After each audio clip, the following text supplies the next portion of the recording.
Hello everyone, hope you're doing well. It's time to have a look at the next season of the Battle Pass. It's the 16th season and it's known as Skilled Marksman, and they have changed a few things compared to the previous Battle Passes.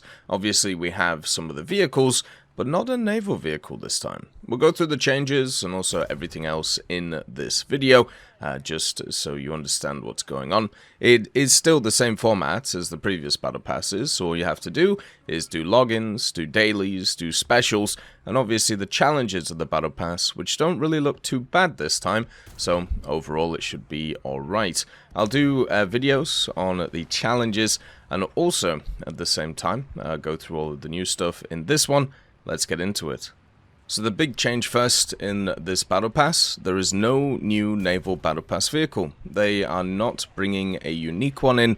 Instead, what they're going to be doing is giving you a random naval vehicle from a previous Battle Pass. So, instead of you unlocking something new, something shiny in this Battle Pass, the only way you'll be able to is actually playing the event to get the Alchion, which is going to be starting basically at the same time as this Battle Pass, but in its place, they're replacing it with a box. This is a gacha box, which has one random naval vehicle in it from the PT-658, the MTB-422, the Z-25, or the TKA-106. And basically, if you get this box and you open it, you will get one of these vehicles. Unfortunately, if you already have all of these vehicles, like I do, you only get some Silver Lions, and that sucks.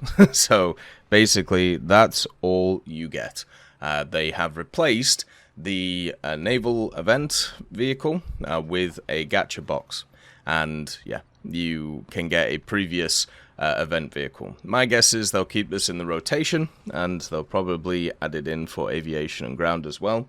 They have also clarified, though, that in the future, in different battle passes, they will have trophies or gacha boxes, which will contain a different set of event vehicles that were not available in Coupon Form 2.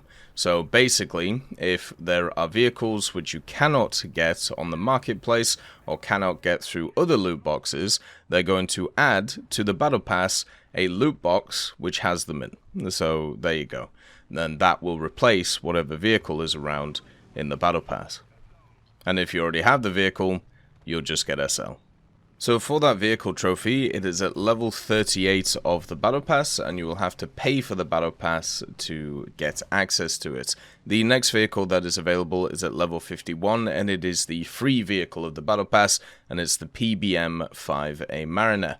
The Mariner is a pretty cool vehicle. It's a post-World War II vehicle, and it's a development of the standard Mariner that we already have in the game. The big additions are a bunch more 50 cals. It also has a search radar and access to quite a large armament in the form of torpedoes, bombs, and also the good old AP bombs. There is no mention of mines, but I'm guessing this thing will be able to bring along mines as well, since it was something that could use them. Also, at the same time, it does have a proper undercarriage, which will make it easier to land in certain areas. The Mariner is a pretty fun aircraft because of its bomb load. It's a little bit slow, but generally, it's okay. The other vehicle that is on offer in the main prize of the Battle Pass is the Sholef V1. This is an SPH, which is coming in for Israel. It's going to be a premium at rank 4, meaning that it's going to be a good kickstart to the tech tree. The Sholef is pretty fun. Basically, this vehicle has access to the Makava chassis, the Makava Mark 1 specifically, and also a turret on top of it with a large 155mm gun. This gun can fire HE, it can fire HETF, HEVT, and also has an autoloader to help it be able to load pretty quickly. This vehicle is looking pretty fun, and also the cool thing about the Sholef is there's a V2 with a slightly different gun which could come into the game at any time. The V1 is at level 75. It is the paid one and does also have a pretty cool camouflage along with it. The amount of decals and also decorations hasn't changed, so for decals you have 4 of them once again. 2 of them are free and 2 of them are not free. The first decal you get at level 3, and it's the emblem of the Patrol Squadron 50 that you can see. Then also, at level 22, you have the emblem of the 213th Artillery Brigade. This one you have to pay for in the Battle Pass. And then, at level 28, the other free one is the emblem of the 7,000th 338th Artillery Brigade, which is absolutely hilarious that we're now into the thousandths when it comes to brigades. Never seen that before. And then at level 45, the last paid one, is the emblem of the 209th Artillery Brigade. So all of those are available, which is kind of nice to see. You also have some really cool decorations, which are mainly based around guns. The first one is at level 33, which is a selectable assault battle rifle as a tank decoration. It seems kind of stubby not as a vehicle, as a gun, but I don't really know too much about it. Then, at level 58, you have the Laser Designator Rangefinder. That one is also a paid one, just like the Selectable Assault Battle Rifle, but does look really cool. And then the last one, which is, I believe, the Naval one, which is always the free one, at level 72, you get the Davy Crockett, of all things. The good old Davy Crockett, which is great to see. The kind of hand-launched nuke. I wonder if we'll ever see that properly in-game. I highly doubt it, just because of its overall power, but it's really cool to see it as a decoration, and easily, once again, one of the highlights of the Battle Pass, being the naval decoration. At level 65, you do have a profile icon too, and it is the Skilled Marksman. Nice to see it too. Looks very similar to many of the other kind of profile pictures we've seen recently.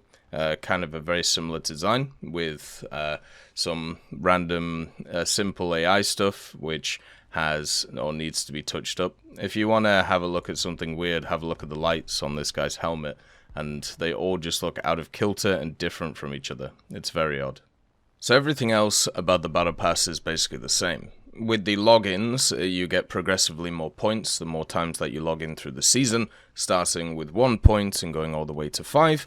You get 2 dailies per day to be able to complete. If you complete those dailies, then you get access to a special that you can do at any time during the Battle Pass. The dailies overall will give you 5 points if you complete both, and if you do the special task, it gives you another 5. So just by doing that, you get a level out of the Battle Pass. You also have a ton of challenges. Each challenge gives you 3 levels worth of points, which is 30, and then the last one, if you complete all of the challenges, gives you 450 points, or the equivalent to 4.5 levels. And most of the challenges are very easy. You'll do them without really even thinking. There's a few that need specified vehicles, such as, destroying a number of player vehicles using a torpedo, but most of them are very, very simple and won't take a long time at all. The hardest one, which will be there, is destroy a specified number of player vehicles of each branch while using a bomber. So you have to destroy aircraft, ground, and vessel. So PE-8 and then SP-2C, baby. I think those are going to be the ones to go for, but generally don't seem too bad. When it comes to the other part of the Battle Pass, the change part they've done with Naval, I've got to be honest, I'm disappointed. The simple fact is it's nice that they're bringing back old vehicles so people can get access to them who have not got access to them in the past. What is obviously not great is the simple fact that if you already have these vehicles, instead you get some Silver Lions. The vast majority of people who already have these vehicles, especially stuff like the TK-106, have been playing the game for an incredibly long time, and if they're short of Silver Lions, I would be incredibly surprised. I don't know why they don't have coupons for these vehicles. If they, for some reason, they don't want to have coupons for them, I would even have a setup where if you get one of these vehicles in the box, how about you set up something where you can upgrade it at a higher level and make it into a coupon.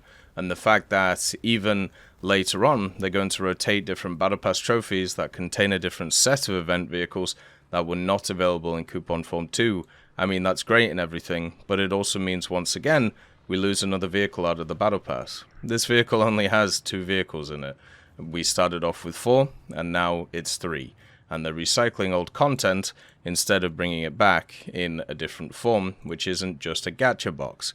Maybe they could have it where if you get to a higher level, it means that you could actually pick the vehicle that you wanted out of the gacha box. Or because of the fact that everybody, or not everybody, but a lot of people really enjoys the RNG stuff because gambling is the sickness that is allowed nowadays, just like how smoking was and then alcohol was during a period of time, and then vaping and all of this stuff. We're just going to continue to see it more and more, and it'll get to a point where everything will be loot boxes. What a fun time to have. And that's because people will not stop using them and will continue to do it. Everything won't be guaranteed anymore. It's just nuts. Anyway, hopefully you enjoy this battle pass. I think overall the vehicles are nice out of it. The decals and decorations look great. I'm just a bit sad about the fact that there's the loss of value here, and hopefully they can improve the box going forward. As always, I hope you have a wonderful day, and I'll see you next time. I'd just like to thank GMG Smiley, CD Beans, Chieftain Mike, EMN3 Galaxy, Tulio Pontecorvo, Brendan Quinn, Carrion Crow, Gus Irenicus, Pyman, Wartinder, Teddy, Daniel Stanton, Martinez, B. Young, Ozzy Panzer, Alan Hacker, Liam Shear, Opium Prime, Lafouche, Sem, Aslan, Uncle Bean, and Derek R. for supporting the channel.